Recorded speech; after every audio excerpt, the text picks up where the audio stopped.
Hello friends, welcome to किया education. दोस्तों, कहते हैं an educated fool is more dangerous than an uneducated fool. मतलब पढ़ा लिखा मूर्ख अनपढ़ मूर्ख से भी ज़्यादा खतरनाक होता है, क्योंकि अगर किसी के पास डिग्रियां तो है लेकिन दिमाग में समझ और दिल में नैतिकता नहीं तो वो समाज को नुकसान ही करेगा।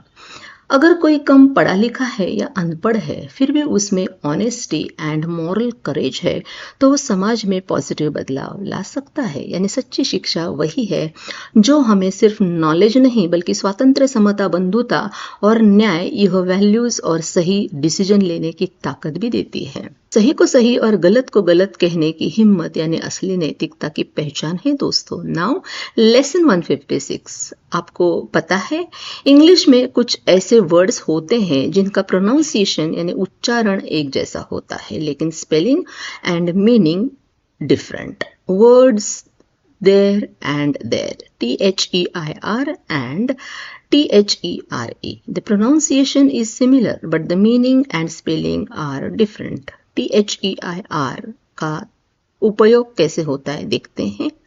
सबसे पहले THEIR का मतलब होता है उनका, उनके, और यह हमेशा तब यूज होता है जब हम एक से ज़्यादा लोगों की चीज़ या लोगों की बात करते हैं। Examples, their house is very big, उनका घर बहुत बड़ा है। मतलब यह घर कई लोगों का है, जैसे भाई बहन या पूरी फैमिली का हो सकता है।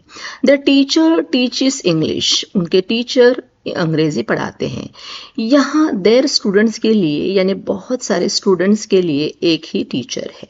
The kids are playing outside, उनके बच्चे बाहर खेल रहे हैं। यहाँ बात हो रही है मम्मी पापा के बच्चे या बिल्डिंग के बच्चों की। देयर कार इज न्यू, उनकी कार नई है। आई लाइक देयर आइडिया, मुझे उनका विचार पसंद है। Their car broke down yesterday, उनकी कार कल खराब हो गई थी। The dog was barking at night, उनका कुत्ता रात में भौंक रहा था। The parents will visit us tomorrow, उनके माता पिता कल हमसे मिलने आएंगे। Their team will play in the final, उनकी टीम फाइनल में खेलेगी। They sound the same but their spelling and meaning are different, इनका उच्चारण एक जैसा है लेकिन उनकी स्पेलिंग और मतलब अलग है। The word sound similar but the spelling and meaning are different, ये शब्द सुनने में मिलते जुलते तो है लेकिन उनकी स्पेलिंग और मतलब अलग है। दोस्तों, अब आप समझ ही गए होंगे कि THEIR देयर हमेशा दूसरों की चीज या रिश्ता दिखाने के लिए यूज होता है।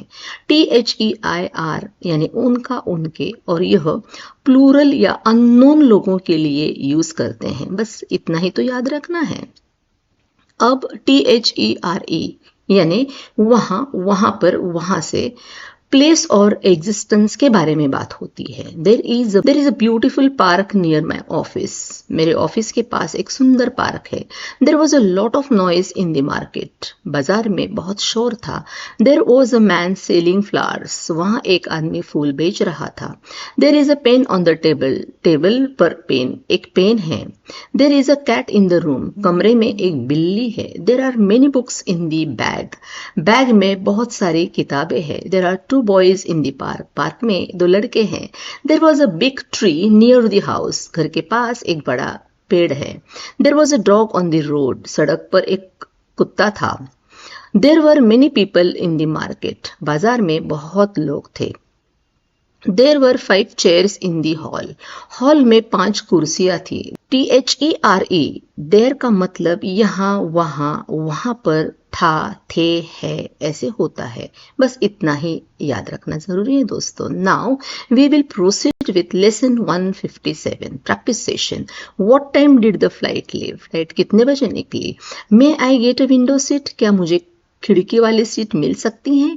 Did you get a window seat, तुम्हें विंडो सीट मिली। Will you get up early in the morning, क्या आप सुबह जल्दी उठेंगे। डू यू गो बाय बस और ट्रेन और ऑटो, क्या आप बस या ट्रेन या ऑटो से जाते हैं। दोस्तों, ऐसे छोटे बड़े सेंटेंसेस और क्वेश्चंस खुद से बनाते रहिए और हाँ, उनके आंसर्स भी, क्योंकि जितना ज़्यादा क्वेश्चंस एंड आंसर्स उतना ही ज़्यादा स्टडी मटेरियल, जितना ज़्यादा स्टडी मटेरियल उतनी ही ज़्यादा प्रैक्टिस, जितनी ज़्यादा प्रैक्टिस उतनी ही ज़्यादा फ्लुएंसी, और जितनी ज़्यादा फ्लुएंसी उतनी जल्दी आप इंग्लिश आसानी से बोल पाएंगे। दोस्तों, दोस्तों, क्या आपने चैनल को सब्सक्राइब किया है? इसे ज़रूर सब्सक्राइब करें। ज़्यादा से ज़्यादा लोग पूरे कॉन्फिडेंस के साथ इंग्लिश बोल पाएं और खुद की सकारात्मक पर्सनालिटी डेवलप करें। बस यही एक इस कोर्स का उद्देश्य है और यही किया एजुकेशन चैनल का सोशल मिशन भी।